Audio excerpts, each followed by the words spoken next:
Today we are going to be sailing under the magnificent red sails of the Fox 2. Arr, Foxy!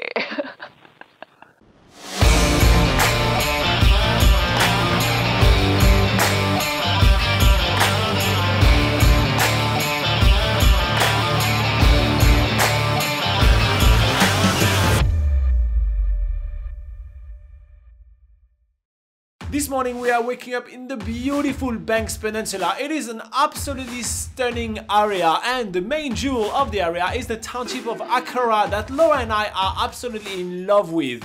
But today our activity takes us on the water on the Fox 2. What happened to Fox 1? That's what I want to know. The tour starts on Daly's Wharf, which is the oldest surviving wharf in the township of Akaroa. We learn them from Roy, which is our skipper and super knowledgeable tour guide. We're not even out on the water just yet, that Roy is already giving us super insightful information about everything that is surrounding us. It's absolutely incredible how much he knows about the area. As the oldest town in the Canterbury region, there is a lot to unpack during this tour. We're passing historic sites like the Akaroa Lighthouse, which is weirdly situated in the middle of town rather than in the edge of the harbour. Roy also tells us about the French history of the town as well, because the French were the first to arrive in Akaroa, so it's kept that heritage. But apart from the history, there's also a lot of wildlife in the Akaroa Harbour, which we're seeing today. What wildlife do you expect to see today? Well, if it's anything like the other ones, I'd say we'll see some Hector's dolphins. Yep. We'll be seeing some shags. I can see one now. Oh yeah. We will also be seeing some terns, some little blue penguins, and maybe some albatross if they're still around. Oh yeah. Once the sails are up and we are gliding peacefully along the Akaroa Harbour, Roy is putting on some music. We just think this is for some sort of ambience to our trip, but apparently it is his little trick to attract wildlife. As soon as I see the dolphin coming close to the boat, I am grabbing the rope ladder and make my way on top of the mast. This is gonna be the best spot to view all the dolphins surrounding the boat. The boat is entirely surrounded by a heap of Hector dolphins. It's crazy how many there is. I've never seen a pod of more than 10 individuals, and right now I can count 19 from the top of my mast.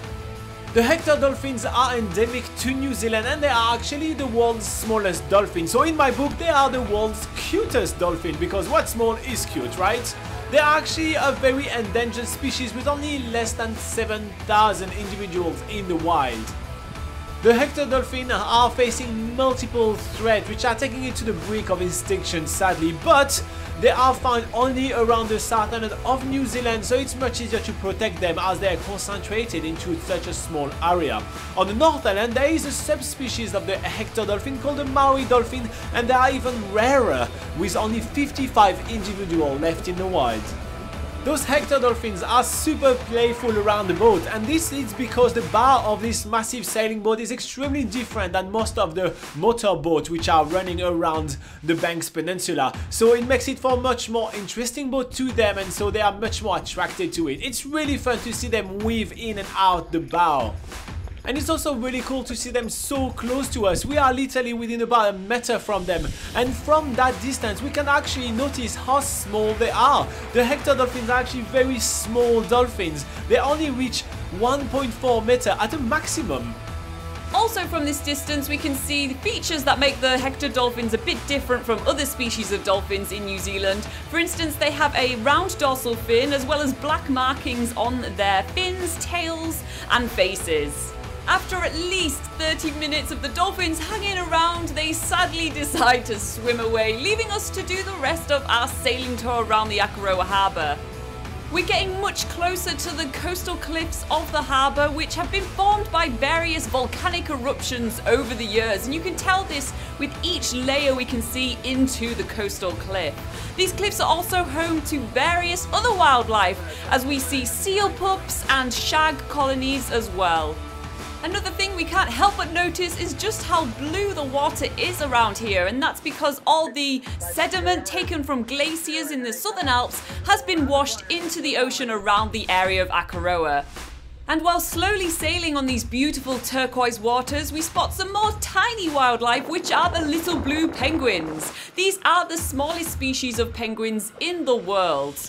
The little blue penguins are quite abundant in the Banks Peninsula and especially around the Akaroa town. We spent 2 days learning more about them with the team from Pohatu Penguins, and it's quite impressive that our skipper Roy succeeded to spot those really small penguins across the massive stretch of water. But although the wildlife is tiny between the tiny dolphins and the tiny penguins, the landscapes are grandiose. There are gigantic caves surrounding the whole Akaroa Harbour, and we're arriving in Cathedral Cave.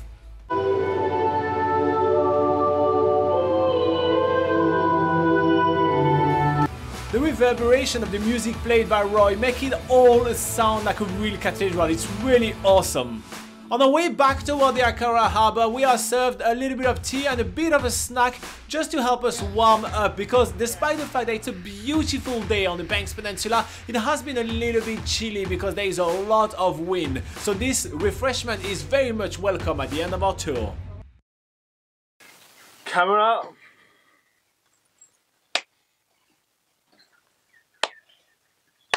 Action!